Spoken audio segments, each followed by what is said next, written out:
이 말씀을 중심으로 해서 오늘 안하무인이라고 하는 제목으로 함께 하나님의 말씀과 은혜를 나누고자 합니다.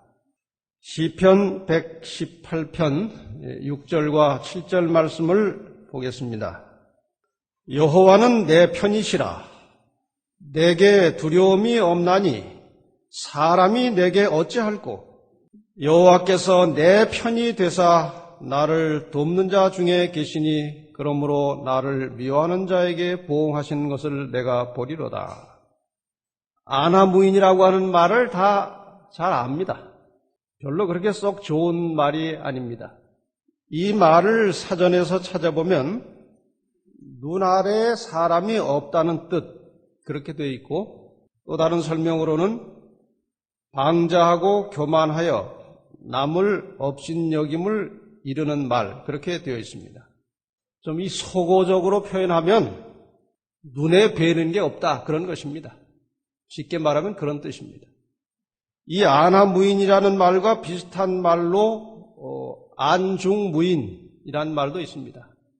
안중무인 같은 말입니다.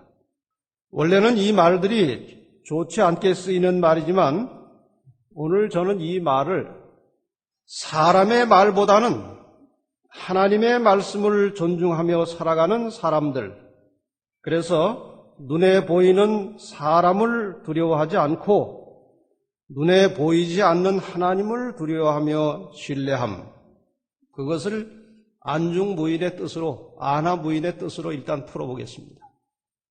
우리와 함께 주변에 살아가는 사람들 중에는 별 사람이 다 있습니다. 나를 포함해서 별 사람들이 많습니다. 어떤 사람은 다른 사람의 말이나 다른 사람의 자기에 대한 평가에 대해서 완전히 무시하고 자기 좋은 대로만 사는 사람들이 있어요. 반면에 또 어떤 사람은 다른 사람이 자기에 대해서 하는 말이나 평가에 대해서 너무 민감해서 아주 힘들게 살아가는 사람들도 있습니다. 고등학교 때 한 친구가 있었는데 저희 반에 정말 그야말로 안하무인이에요. 거의 세수를 하지 않고 다닙니다. 얼굴이 항상 시커매 있어요. 근데 그것이 원래 얼굴이 검은 게 아니에요. 그 정도로 세수를 안 해요. 그리고 가방 속에 별게 다 들어있어요. 속옷도 들어있고 아주 별게 다 들어있어요. 남자는. 공부는 그런 대로 잘해요. 누가 뭐라고 해도 말을 듣지 않습니다. 아주 전형적인 안하무인의 친구예요.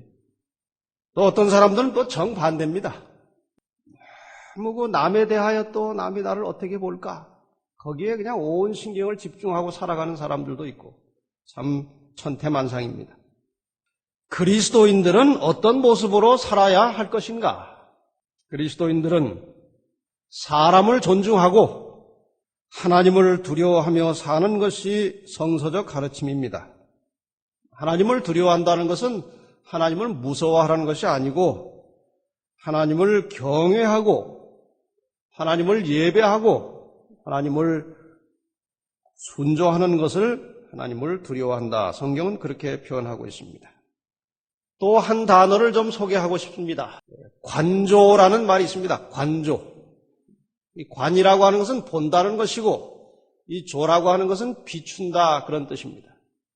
이 관조라는 말을 사전에서 찾아보면 지혜로서 사물의 실상을 비춰봄 그런 뜻도 있고 조용한 마음으로 대상의 본질을 바라봄 그렇게 사전으로 풀이가 되어 있습니다. 좀 풀어서 말한다면 생각을 깊이 하면서 여유를 가지고 세상을 바라보는 것을 관조라고 합니다. 우주의 왕이시고 온 세상의 통치자이신 하나님을 믿고 살아가는 그리스도인들은 그러한 삶의 여유, 그러한 삶에 대한 자신감이 필요합니다. 우리가 영적으로 하나님의 자녀들입니다. 하나님을 아버지로 모시고 사는 사람들은 좀 여유를 가지고 세상을 볼 줄 알아야 합니다. 삶에 대한 확신과 자신감이 필요합니다. 웬만한 일 가지고는 요동치 않는 확고한 신념과 의지와 믿음이 필요합니다. 시편 118편 6절 말씀을 다시 한번 보면 여호와는 내 편이시라 내게 두려움이 없나니 사람이 내게 어찌할꼬. 하나님이 내 편이신데 사람이 나한테 어떻게 하랴. 아주 힘있는 말씀이에요. 오늘 저는 성경을 통해서 하나님께서 그 자녀들에게 보증하신 두 마디 말을 좀 가지고 함께 은혜를 나누고 싶습니다. 첫째는 마태복음 9장 29절에 있는 말씀입니다. 이에 예수께서 저희 눈을 만지시며 가라사대 너희 믿음대로 되라. 너희 믿음대로 되라. 배경 설명은 잠시 후에 다시 하겠습니다. 첫 번째 여러분과 함께 나누고 싶은 우리의 힘이 되는 말씀은 너희 믿음대로 되라는 것입니다. 누가복음 8장 40절부터 혹은 마태복음 9장 18절부터 여기에 관련된 이야기들이 나옵니다. 마태복음 9장 18절부터 보면 연속적으로 3번의 이적이 나타납니다. 우선 18절에 있는 말씀을 먼저 보겠습니다. 예수께서 이 말씀을 하실 때에 한 직원이 와서 절하고 가로되 내 딸이 방장 죽었사오니 오셔서 그 몸에 손을 얹으소서 그러면 살겠나이다 하니 여기 한 직원은 다른 성경에 보면은 회당장이라고 되어 있습니다. 회당을 관리하는 가장 높은 우두머리였습니다. 회당장 이름까지 나와 있는데 야이로라고 하는 사람입니다. 이 회당장 야이로는 예수님께서 사람을 살리는 능력이 있다는 사실을 알았고 믿었습니다. 자기 딸을 예수님이 살려줄 것이라는 확신을 가지고 있었습니다. 그래서 기회를 기다리고 있다가 마침 그 지역에 예수님께서 오신다는 소문을 듣고 아주 쏜살같이 달려가서 자기 딸을 살려줄 것을 요청했습니다. 그 딸이 죽은 시기와 아마 예수님이 그 지역을 지나가는 시간이 거의 맞았던 것 같습니다. 그런데 그 집으로 가는 도중에 그 회당장 야이로의 집으로 가는 도중에 또 하나의 사건이 있었습니다. 그 사건은 무엇인가 하면은 12년 동안 혈루병을 앓던 여인이 빨리 그 혈루병을 치료받고자 하는 그 간절한 소원을 가지고 있다가 마침 그 지역에 예수님이 지나간다는 소문을 듣고 이 여인에게 무슨 마음이 있었는가 하면은 내가 감히 예수님 앞에 가서 고쳐달라고 할 용기도 없고 또 사람들이 이렇게 많은데 창피하기도 하고 하니 그 예수님의 옷만 만져도 내 혈루병이 나을 것이다. 이런 믿음을 갖게 되었습니다. 그래서 또 이 이야기도 굉장히 깁니다만 어쨌든 그 예수님 주변에 많은 사람들이 몰려 있었지만 어떻게 비집고 들어가서 믿음을 가지고 예수님의 옷자락을 만졌을 때 그 순간에 이 여인의 혈루병이 치료되었고 혈루가 멈췄습니다. 놀라운 사건이 일어난 것입니다. 예수님께서 그것을 모르실 리가 없습니다. 그래서 어쨌든 그 여인의 믿음을 사람들에게 소개하고 싶어서 그 여인을 찾아냈고 그 다음에 예수님께서 하신 말씀이 내 믿음이 너를 구원하였다. 내 믿음이 너를 구원하였다. 이렇게 해서 그 여인의 믿음에 의한 기적이 한번 다시 일어났습니다. 그 다음에 예수님께서 그 회당장 야이로의 집에 가서 그 소녀가 죽어 누워있는 방으로 들어갔습니다. 예수님께서 말씀하시기를 이 소녀가 죽은 것이 아니라 잔다고 말씀하셨습니다. 하나님께서 보시는 죽음과 사람이 보는 죽음이 다른 것입니다. 잔다는 것은 깨어날 수 있고 일어날 수 있다는 것입니다.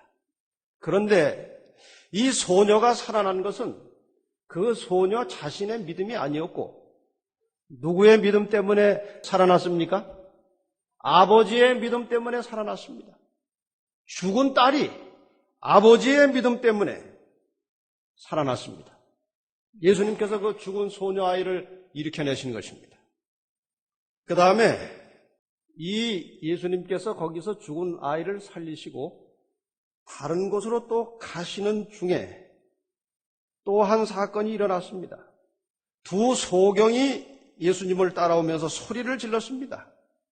내게 소경이 예수님을 볼 수가 없는 것이죠.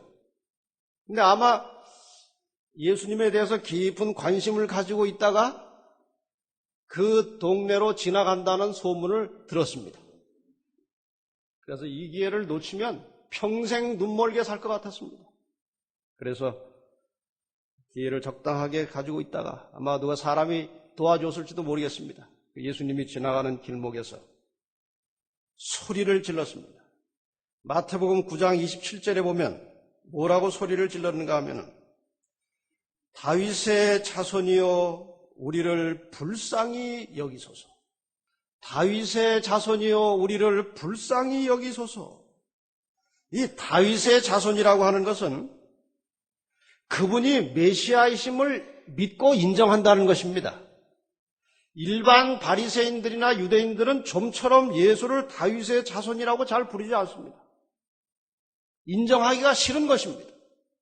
그런데 이 두 소경은 아주 담대한 믿음을 가지고 예수님을 향하여 다윗의 자손이라고 외쳤습니다. 그리고 낫게 해달라고 간청했습니다. 그때 예수님께서 내가 능히 이 일을 할 줄을 믿느냐? 주여 그러하오이다.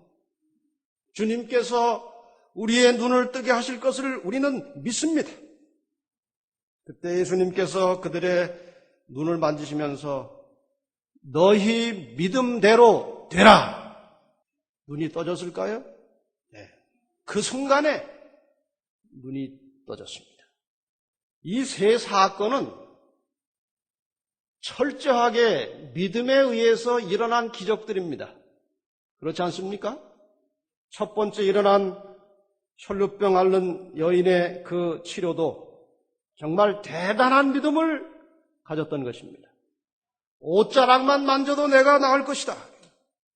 이 회당장 야이로도 비록 그 아이가 죽었지만 예수님께서 살릴 것이다.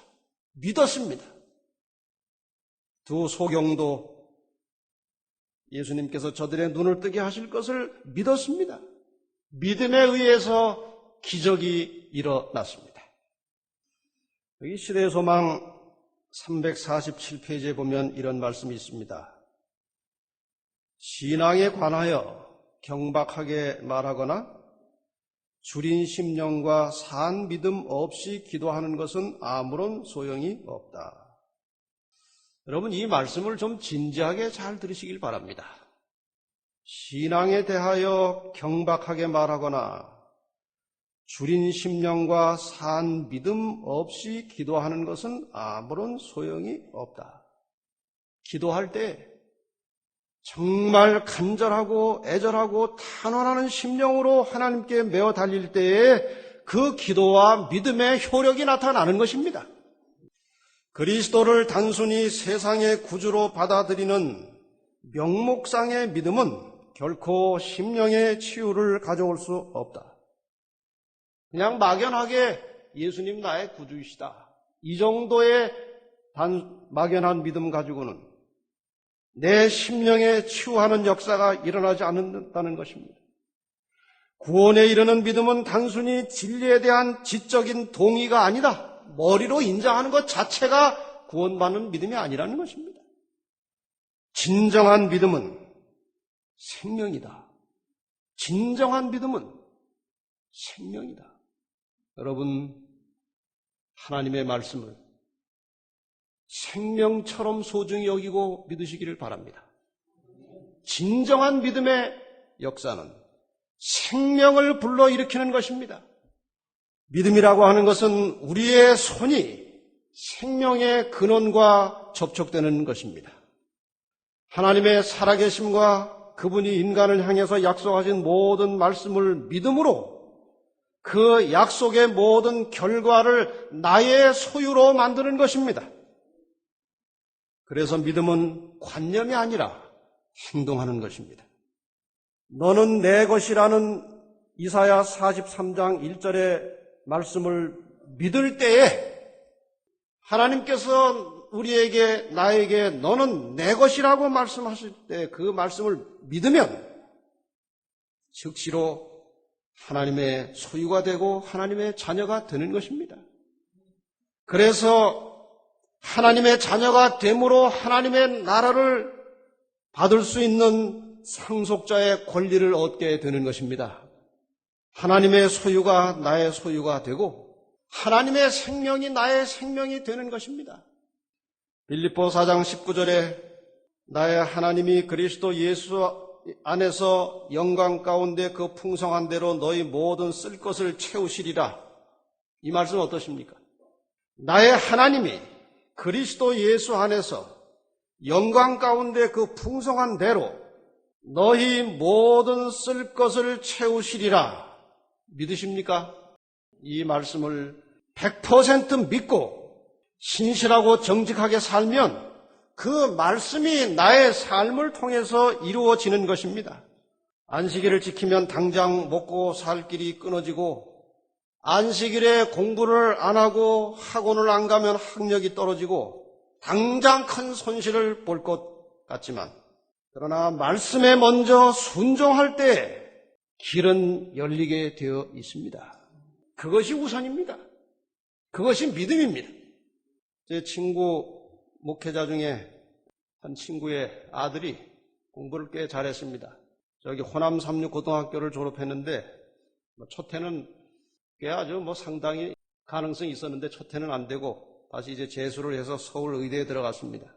아주 신실한 믿음을 가진 청년이었습니다. 이제 서울 의대를 다니면서 시험을 치게 되는데 수학 시험이 안식일에 걸렸습니다. 담당 교수를 찾아갔습니다. 제가 이러이러해서 안식일 교인인데 토요일날 저는 시험을 치러 오지 못합니다. 그러니 좀 배려해 주십시오. 안 돼. 한마디로 거절당했습니다. 그 다음에 다시 찾아갔습니다. 교수님, 제 양심의 신앙의 자유를 좀 인정해 주십시오. 다른 날 시험을 치도록 배려해 주십시오. 안 돼. 세 번째 찾아갔습니다. 그랬더니 그 교수가 너 삼육학교 나왔어? 네. 우리 형도 한국삼육 졸업생이야. 봐주지. 일요일날 별도로 시험을 치도록 배려해 줬습니다. 한 번의 우연한 경험이 아니에요. 그 친구가 계속 안식일의 시험이 걸 때마다 투쟁하는 것입니다.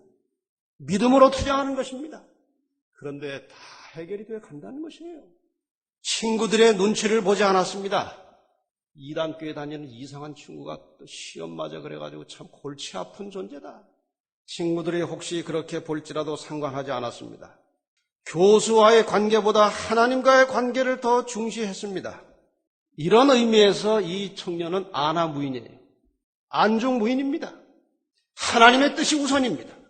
사람의 평가나 사람과의 관계보다 하나님과의 관계를 우선적으로 둔 것입니다. 우리가 신앙생활을 하면서 자주 실패하고 낙심하고 고민하게 되는 근본적인 이유는 신앙의 변덕이 심해서 그런 것입니다. 하나님의 말씀을 순종하고 말씀을 따라 살 때에 복이 오든지 안 오든지, 기도의 응답이 가시적으로 나타나든지 나타나지 않든지, 형편이 되든지 안 되든지 상관없이 변함없이 꾸준히 하나님의 뜻을 따라 살면 하나님께서 분명히 그의 삶을 형통하게 해 주실 것입니다. 그 결과로 그 마음의 안정과 평안이 올 것입니다. 변덕 없는 믿음이 필요합니다. 이런 사람에게 하나님께서 내 믿음대로 되라고 말씀하십니다. 그리고 이 말씀이 우리의 삶을 통해서 성취될 것입니다. 그 다음에 또 한 가지 대단히 중요한 대목은 로마서 8장 31절입니다. 그런즉 이 일에 대하여 우리가 무슨 말하리요? 만일 하나님이 우리를 위하시면 누가 우리를 대적하리요? 여기에서 선택한 중요한 말은 누가 우리를 대적하리요 하는 것입니다. 하나님이 우리 편에서 우리를 위하시면 어떤 인간이, 어떤 사람이 나를 대적하겠느냐 그 말입니다. 잘 아는 베드로 이야기를 좀 해보겠습니다.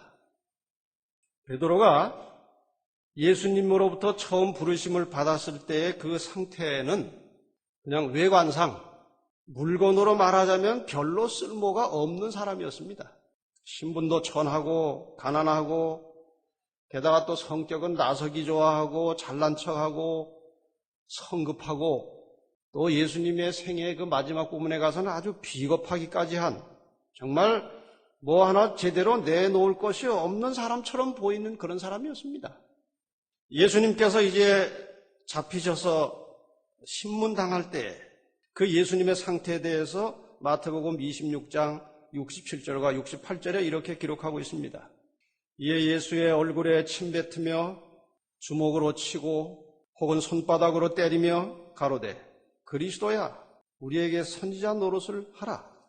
너를 친 자가 누구냐 하더라. 베드로가 그 장면을 다 보고 있었습니다. 근데 원래 성격 같으면 어떻게 해야 됩니까? 쫓아 들어가서 너희가 우리 선생을 이렇게 할 수 있어? 하고 한바탕 싸워야 마땅한데 이 위기의 순간에 베드로에게 그런 용기가 없었습니다. 그때 베드로의 상태에 대하여 69절 70절에 이어서 이렇게 기록하고 있습니다. 예수님이 그러한 모욕을 받고 있는데 베드로가 바깥 뜰에 앉았더니 한 비자가 나와 가로되, 이 비자는 여종을 가리킵니다. 한 여자 종아이가 나와서 베드로를 가리키면서 너도 갈릴리 사람 예수와 함께 있었도다. 깜짝 놀랐습니다. 자기는 지금 자기 신분이 가려져 있는 줄 알았는데 그 여자아이가 나와가지고 갑자기 가리키면서 여러 사람 둘러앉았는데 너도 갈릴리 예수와 함께 있었던 걸 내가 봤다 그러는 겁니다. 베드로가 모든 사람 앞에서 부인하여 가로되 나는 내 말하는 것이 무엇인지 알지 못하겠노라. 너 지금 무슨 말 하는 거냐? 너 사람 잘못 본 거 아니냐? 그런 뜻 아닙니까? 이런 베드로를 예수님께서 도대체 왜 부르셨을까요? 예수님께서 사람을 부르실 때는 외적인 환경 조건을 보지 않으십니다. 예수님께서 사람을 선택하고 부르실 때의 기준은 이 사람의 내면의 세계를 보시는 겁니다. 예수님께서 베드로의 내면 속에 간직한 가능성을 보셨습니다. 여기 모인 우리가 다 여러 가지 인간적인 약점과 허물들을 가지고 있는 사람들입니다. 그런데 예수님께서, 하나님께서 우리를 부르신 목적이 무엇입니까? 우리 각자 개인이 가지고 있는 이 내면의 세계와 이 가능성을 보시고 주님께서 우리를 부르신 것입니다. 우리가 헌신하면 하나님께서 우리를 통해서 큰 역사를 이루실 것입니다. 그런 베드로가 어떻게 그렇게 바뀌었을까요? 이 베드로가 예수님의 십자가 죽음을 목격했습니다. 그분이 돌무덤에 장사되는 것을 확인하고 봤습니다. 그 예수님이 다시 3일 만에 살아나셔서 자기들에게 나타난 것을 베드로와 제자들이 봤습니다. 그리고 여러 사람들이 지켜보는 가운데서 그 예수님이 하늘로 올라가는 것을 봤습니다. 여러분, 혹시 예수님을 잘 믿지 못하시겠거든 이 여러 제자들의 증언을 믿으시기 바랍니다. 한 사람이 몰래 본 것이 아니고 많은 사람들이 한꺼번에 봤습니다. 그리고 제자들이 각각 자기 본 것을 증거해 놓은 것이 사복음이에요. 그리고 그 예수님께서 마지막으로 하신 말씀이 마태복음 28장 20절이었습니다. 내가 너희에게 분부한 모든 것을 가르쳐 지키게 하라. 볼지어다 내가 세상 끝날까지 너희와 항상 함께 있으리라 하시니라. 제자들은 이미 세상 끝나기 전에 다 갔습니다. 아직도 세상은 끝나지 않았습니다. 이 약속의 말씀은 오늘 우리에게까지 효력이 있는 것입니다. 내가 세상 끝날까지 너희와 항상 함께 있으리라. 이 베드로가 하나님이 살아계신 것을 확신하게 되었고 그 하나님이 자기의 편으로서 항상 곁에 계신다는 사실을 깨닫게 되었습니다. 죽음이 아무것도 아니라는 것을 알았습니다. 드디어 그에게 놀라운 변화가 일어났습니다. 사도행전 4장 19절을 보면 베드로와 요한이 대답하여 가로되 하나님 앞에서 너희 말 듣는 것이 하나님 말씀 듣는 것보다 옳은가 판단하라. 지금 여기 대단한 권력자들이 앞에 있는 그런 장면입니다. 그런데 그 사람들을 향해서 자기를 죽일 수도 있는 권한을 가지고 있는 그 사람들을 향해서 베드로가 담대하게 말합니다. 하나님 앞에서 너희 말 듣는 것이 하나님 말씀 듣는 것보다 옳은가 판단하라. 그리고 5장 29절에 다시 베드로와 사도들이 대답하여 가로되 사람보다 하나님을 존중하는 것이 마땅하니라. 놀라운 변화가 일어난 것입니다. 이렇게 하나님을 바르게 인식하고 하나님의 뜻을 깨달은 사람은 세상이 감당할 수 없는 사람들이 되는 것입니다. 히브리 11장 35절로 38절에 긴 성경절이 나옵니다만은 여러분이 각자 좀 보시기 바랍니다. 38절만 읽겠습니다.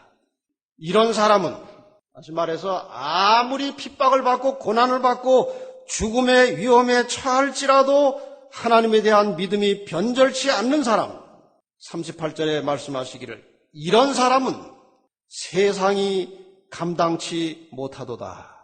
다시 말해서 하나님과 관계를 제대로 맺고 사는 사람들, 하나님을 바르게 믿는 사람들은, 하나님의 말씀을 따라 사는 사람들은 세상에 두려울 것이 아무것도 없습니다. 뭐가 두렵습니까?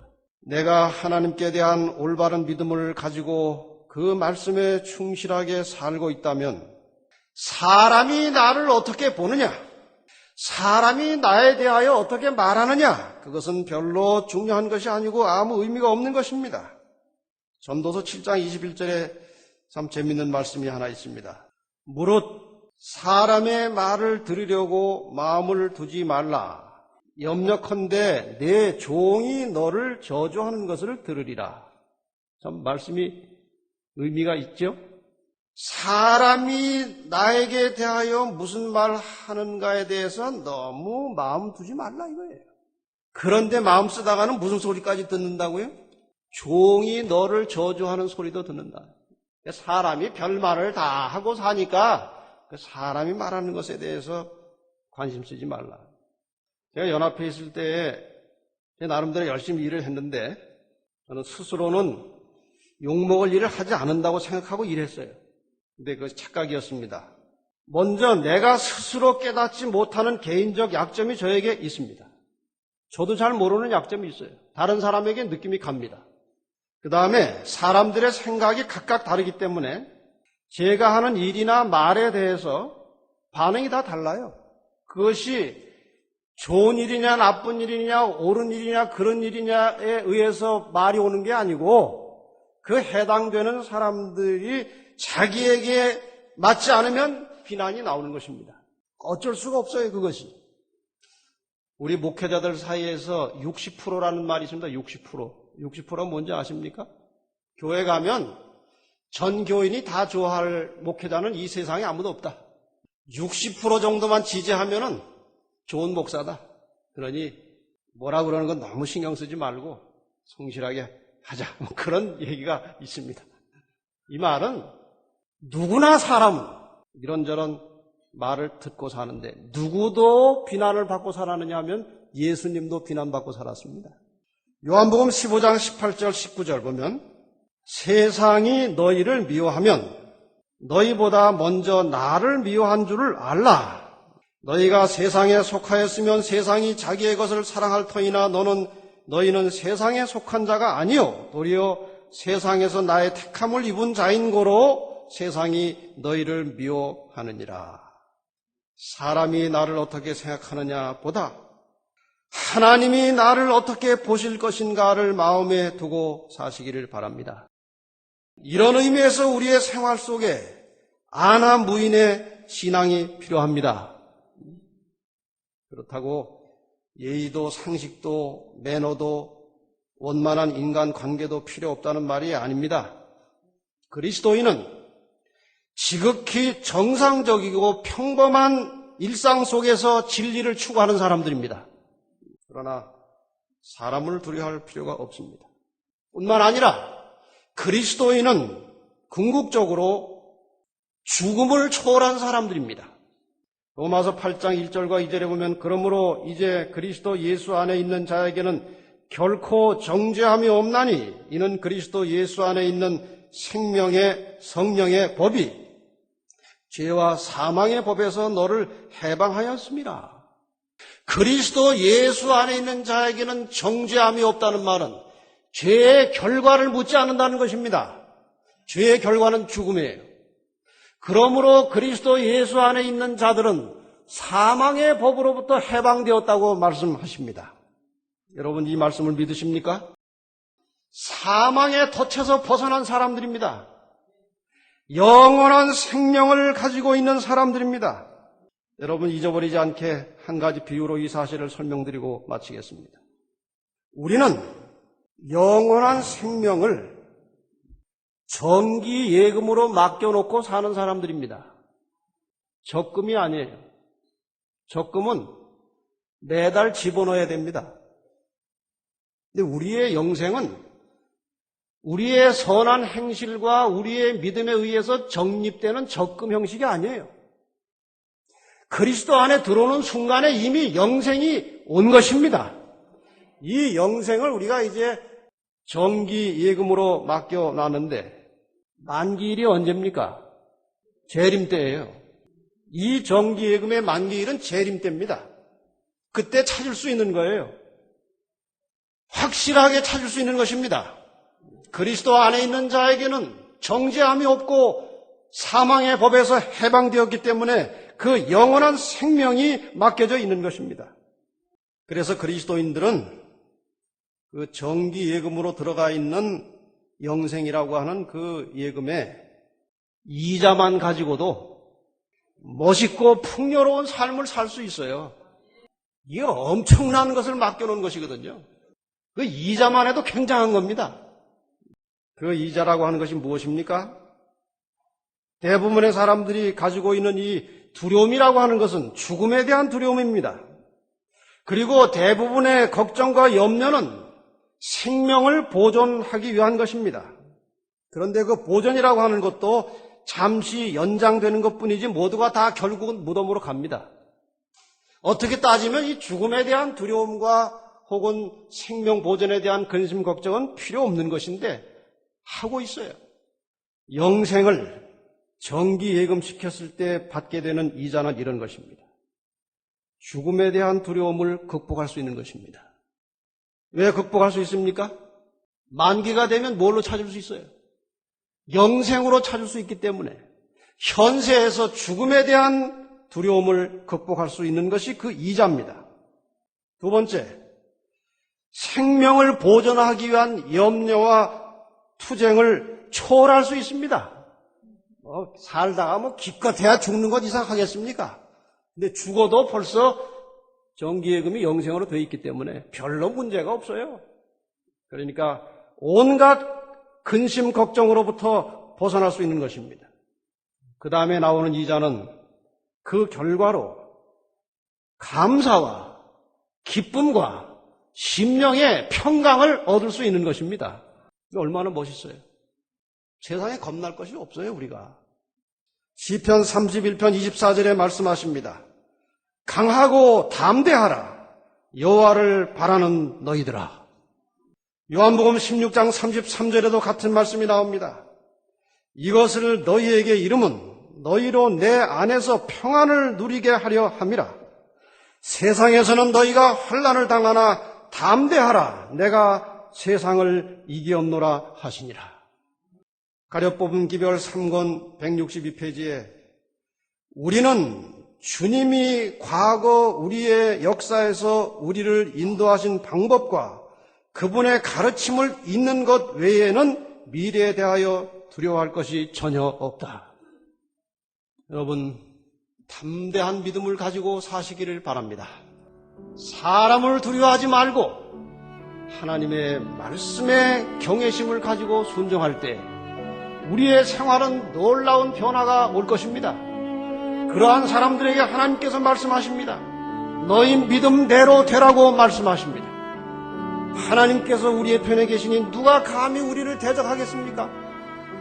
담대한 믿음과 용기와 희망을 가지고 주님 안에서 평강을 누리고 사시기를 바라면서 말씀을 마치겠습니다.